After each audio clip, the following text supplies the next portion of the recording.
Hello, this shall be a episode review of Batman, the New Adventures of Batman, or Batman the Animated Series Volume 4, whatever you would like to call it.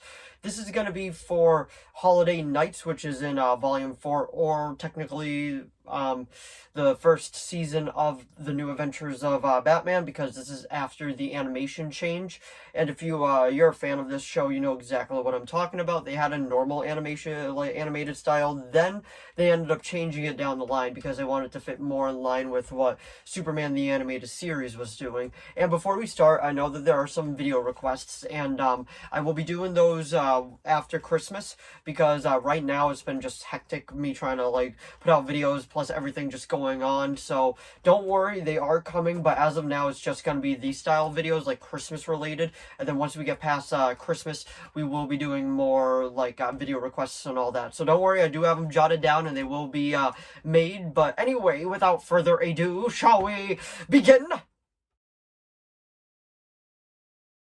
So, Batman, the Animated Series, or the New Adventures of Batman, whatever you would like to call it. This is it's technically volume 4, even though it did get an animation like style change. And like I was saying just a little while ago, that was because they wanted to keep up to date with Superman the Animated Series, because it always had that type of animation to begin with, and that's what it looked like. So they decided to update it, because they did end up doing a crossover together. So I do get why they decided to animate it, and there's a lot to say about the animation style change. Like, some designs I thought were absolutely fantastic, like the Penguin. I felt like he was really well done. And then pretty much like Two-Face, he wasn't really changed that much. He looked almost exactly the same.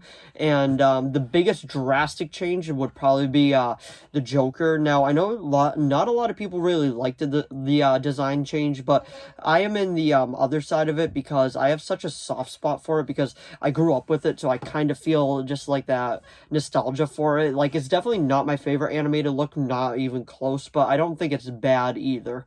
But let's actually get into the episode. This is the episode titled Holiday Nights. You can also watch on HBO Max right now before they take it away, because they seem to be taking everything away on HBO Max right now. And especially just heard that Justice League and Justice League Unlimited will be taken off there. So yay, if you haven't watched that stuff yet, definitely give it a watch, because you can't trust HBO Max right now with everything going on behind the scenes. But actually, let's get into the episode. I've just been kind of blabbering on, but this is one of the episodes, because it's from the new volumes. It doesn't have a title card. It just opens up and then it says Holiday Nights, and it opens up with snow on the ground and all that, because it does take place during Christmas. I believe it was Christmas Eve, if I remember correctly. And it opens up with Harley and Poison Ivy in just a kind of bad apartment. Like, it doesn't look that good, and they're like, we gotta do something about this. And she's like, can we get a tree red? And then she was like, and do the genocide that happens to these plants every year? I think not. And it's just that kind of vibe right away. And then they end up hypnotizing Bruce, not knowing that he's Batman and all that. They use his credit card, and there's just a little montage of them pretty much just shopping out of Macy's, and it's like da da da da da, and it's a lot of fun. And then Bruce like starts snapping as he keeps having to sign each bill that comes in, and then he is like, you know what, I think I've had just about enough of this. And then they're like, hey Red, I think it's wearing off. And then she was like, well, hit him with another. And then she puts on the lipstick, because it's hypnotizing lipstick, and she's like, give me some sugar, baby. And then it's just, that scene always cracks me up. I don't know why. And then Bruce kind of panics and walks backwards a little bit, and then he just falls down the shaft, and they're like, you're gonna kill him anyway. So they end up walking off, and they're like, we got his credit card, so what's really to worry?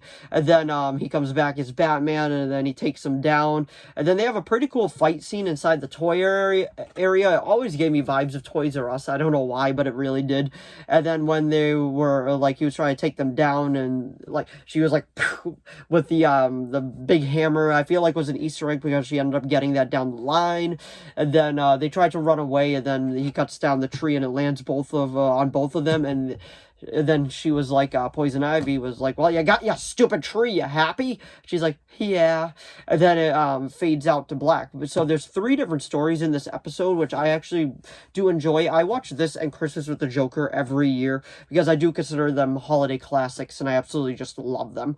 But anyway, let's actually get to the second story right now, which is pretty much Harvey Bullock and Montoya on a stakeout. He's Santa Claus, and some kid is like, "You're not the real Santa Claus," and he's like, "Sure I am. Want to see my gun?" And it's like, "Hey," it's like that. Like Montoya was like, "You need to calm down." And he's like, "This is the worst stakeout ever." And then we actually get a bit more human side of Bullock on one scene where he was like, "Oh man, I sent this kid's dad up the river a few months ago. He ain't getting out at all."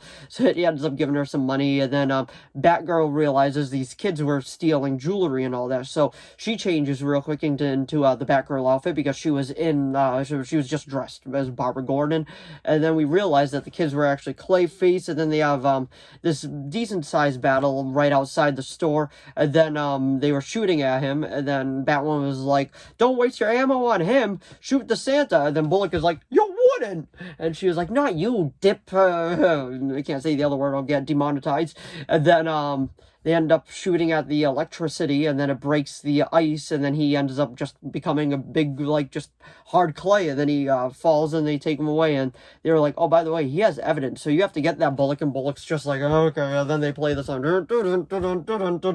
but then that takes us to our third story. That one took place right on Christmas Eve.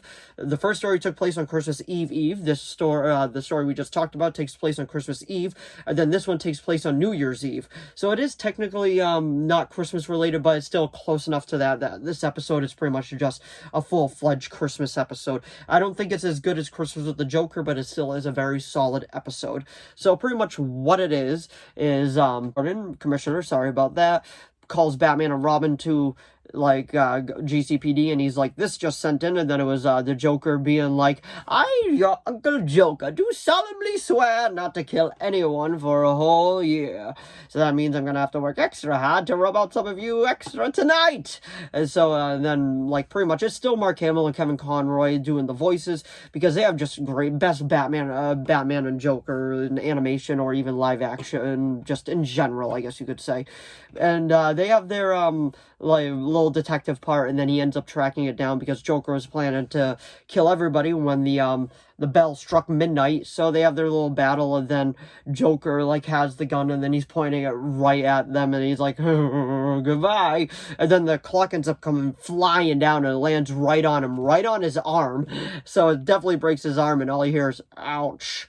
And then that ends that storyline. Then we do find out something very interesting, that every year on New Year's, Batman and Commissioner Gordon always have, like, their meetup. They always talk about the year and all that, and then they get coffee, and then that's about the end of it. But it was so cool to learn that about them, that they respect each other that much, and I feel like it would actually be very, very, like, I don't want to use the word neat, but very, like, just good if they could incorporate that into the movie. I could definitely see it in the Matt Reeves movie down the line, because that trust is already there, so I'd love to see it just explored more. But that was my review of Batman Holiday Nights. I think this is a great episode, especially to watch around this time. Do I think it's as good as Christmas with the Joker? No. But I do think it's a very good episode nonetheless. But anyway, that was my review of Batman the Animated Series, Holiday Nights.